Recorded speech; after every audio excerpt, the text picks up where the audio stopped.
तो अब तक अमेरिका ईरान के सामने शर्त रख रहा था, लेकिन अब देखिए ईरान ने इस 12वें दिन अपनी शर्त रख दी है, क्योंकि जिस तरह से युद्ध फैलता चला जा रहा है और उसका असर पूरी दुनिया पर दिखाई दे रहा है। अब ट्रंप चाहते हैं कि युद्ध समाप्त हो जाए, बातचीत का रास्ता निकले, लेकिन ईरान ने कह दिया है वो जब चाहेगा तभी बातचीत करेगा।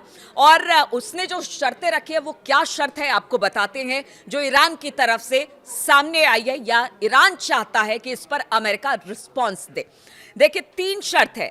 पहला तो अरब मुल्कों में जितने भी अमेरिकी बेसेस हैं उनको हटा दिया जाए, यानी यहां से बोरिया बिस्तर समेटकर अमेरिका जो है वो चला जाए, इस तरह से ईरान का कहना है। दूसरी शर्त है कि जो अब तक बर्बादी ईरान में हुई है उसकी भरपाई या भुगतान अमेरिका करे, तब जाकर वो सोचेंगे, यानी कि ईरान सोचेगा कि इस युद्ध को खत्म करना है। तीसरी सबसे बड़ी बात है कि युद्ध किस तरह से बंद होगा, किन शर्तों के साथ बंद होगा, ये ईरान तय करेगा। देखिए शर्तें अब दोनों तरफ से रखी जा रही है। पहले तो अमेरिका ने बहुत सारी शर्तें रखी थी, रिजीम चेंज की बात हो रही थी, परमाणु कार्यक्रम बंद करने की बात ईरान की हो रही थी, इसके अलावा जो लॉन्ग रेंज की मिसाइलें हैं उसको बंद करने की बात हो रही थी। लेकिन अब ईरान की शर्तें अमेरिका के लिए मुसीबत बन गई है, क्योंकि ईरान ने जिस तरह से हॉर्मूज में अमेरिका को फंसा दिया है, अमेरिका की किरकिरी खुद उनके देश में और बाकी दुनिया में भी हो रही है कि आखिर ट्रंप और नेतन्याहू ने ये किया क्या है। अब देखिए लेटेस्ट हमला आपको बताते हैं। आपसे कुछ देर पहले बताया जा रहा है कि कतर में जबरदस्त तरीके से हमला किया गया है, क्योंकि देखिए कतर जो था वो अमेरिका, इजराइल और इधर अगर अमेरिका और ईरान की बात की जाए उसके बीच में मध्यस्थता कर रहा था। लेकिन जिस तरह से कतर में लगातार हमले हो रहे हैं, कतर ने कह दिया है कि ऐसे में अगर हमला बंद ईरान नहीं करता है तो फिर मध्यस्थता की तो बात छोड़ दीजिए, हम भी अपनी तरफ से ईरान पर हमला कर सकते हैं। यानी कतर ने भी अब अपने आंख दिखाए हैं। देखिए पीछे कुछ दिनों में हमने देखा 7-8 देश खाड़ी देश के हैं जो कि इस वक्त त्राहिमाम कर रहे हैं। अब अगर पूरे मिडिल ईस्ट की बात की जाए तो यहाँ पर पूरी अर्थव्यवस्था जो है वो एक तरह से कह लीजिए पर्यटन पर है या फिर बाहर से आए लोगों पर है। यहाँ पर जिस तरह से विकास हुआ उसको लेकर जो अरब देश थे जो कि अपने आप को लिबरल मानते हैं, उनके लिए इस वक्त बड़ी मुसीबत की घड़ी है। उस पर से स्ट्रेट ऑफ हॉर्मूज में जो तेल था या फिर जो गैस थे उनकी आवाजाही को रोक दिया गया है, बारूदी सुरंग बिछा दी गई है। एक तरह से कह लीजिए कि पूरा स्ट्रेट ही डेथ स्ट्रेट बन गया है। यहाँ पर कभी भी कोई भी बड़ा हमला और उसके बाद किस तरह से नावें उड़ रही हैं, क्योंकि जहाज पीछे हमने देखा कि दावा था अमेरिका का कि उन्होंने 16 ईरानी जहाज़ों को उड़ा दिया। इसी तरह से ईरान का कहना है कि अगर यहाँ से एक भी जहाज़ निकला तो फिर उसे भी ख़त्म कर दिया जाएगा। तो ईरान अब पूरी तरह से उसने एक स्ट्रेटेजी बनाई थी और ये स्ट्रेटेजी अब जो जानकार हैं या वॉर एक्सपर्ट है वो बता रहे हैं कि देखिए इसको एट्रिशन नीति कहा जा रहा है। एट्रिशन नीति होता क्या है, यानी धीरे धीरे थकाने की नीति। सामने वाले को आप इतने धीरे धीरे मारिए कि उनकी कमर खुद ही टूट जाए, यानी धीरे धीरे हमला कर रहा है, धीरे धीरे अपनी स्ट्रेटेजी बना रहा है। पहले उसने जगह जगह एयर बेसिस थे ईरान के, जो इजराइल के थे या फिर अमेरिकी ठिकाने थे, उनको हमला किया।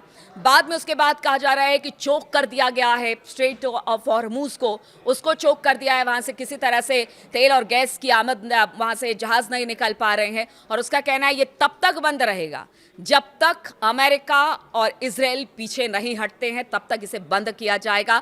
अब ये देखिए जो थकाने की नीति है उसमें नुकसान दोनों तरफ का होता है, क्योंकि ईरान के लिए कहा जा रहा है कि वो 6 महीने के लिए अभी फिलहाल तो पूरी तरह से युद्ध में बने रहने की बात कह रहा है। मिसाइलें अभी भी ईरान में बनाई जा रही है। उसकी एक ड्रोन की बात की जाए, बड़ी कम कीमत की ड्रोन है और यही कहा जा रहा है कि 1500-1600 में वो ड्रोन बनाते हैं और फिर जाकर जो इजराइल है और अमेरिका है उनके बड़े बड़े इक्विपमेंट से गिरते हैं, यानी उनके जो एयर डिफेंस सिस्टम है जिसमें थर्ड है, एयर सीलिंग है, उनको किस तरह से तबाह कर रहे हैं। भारी नुकसान। एक 1600 का ड्रोन, आज समझिए कई $100 का उनका जो पूरा सिस्टम है डिफेंस, उसको बर्बाद कर रहा है, एयर बेसिस को बर्बाद कर रहा है। तो इसमें अगर किसी का ज़्यादा नुकसान हो रहा है तो वो है अमेरिका और इजराइल। इधर ईरान ने तो कह दिया है कि देखिए अब बातचीत तो कुछ होगी नहीं, क्योंकि बार बार हम अपने पीठ को अमेरिका की तरफ कर ये नहीं कहेंगे कि हम आओ और हमें पीठ में हमारे चूरा गोपो। इसीलिए वो युद्ध के लिए पूरी तरह से तैयार है, अपनी शर्तें उन्होंने रख दी है। इस शर्तों को लेकर अमेरिका तो नहीं मानेगा। ट्रंप जिस तरह के व्यक्ति हैं और उनकी जो शख्सियत है वो तो कभी नहीं मानेंगे, लेकिन फिलहाल ये युद्ध आगे बढ़ेगा, इसकी पूरी उम्मीद की जा रही है, क्योंकि यहाँ से कोई भी पीछे हटने को तैयार नहीं है। सभी ने अपनी अपनी शर्तें रख दी है। फिर ऐसे में युद्ध का होगा क्या?